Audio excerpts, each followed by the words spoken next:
நான் ஃப்ரிட்ஜு எப்படி இருக்க? ஏதோ இருக்கேன். ஒன்றும் இல்லை, இன்னைக்கு ரொம்ப வெட்டியாக இருக்கிறேன், என்ன பண்ணுறதுன்னு தெரில. சரி, அதான் உன்னை துடைக்கலான்னு இருக்கேன். நெது தொடைக்க போறியா? கடவுளே, இது உண்மையா கனவானே தெரியலையே. சீக்கிரமா என்ன தொட, சீக்கிரம் வா வா வா. இவ்வளோ சந்தோஷப்படுற?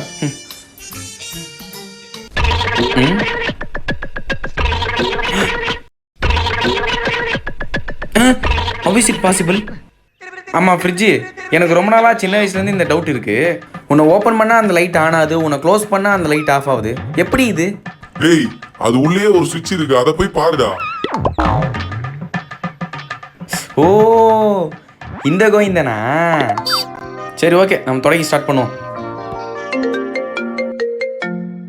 ஹலோ, சொல்லு மச்சான். டேய் மச்சான், மாநாடு டிக்கெட் புக் பண்ணியாச்சுடா. டேய், மாநாடு டிக்கெட் புக் பண்ணிட்டியா? சூப்பர்ரா. இதோ வர டேய் தொடச்சிட்டு போடா. ஐயோ, இதுக்கு அப்புறம் எத்தனை வருஷம் கழிச்சு தொடைப்பான்னு தெரியலையே.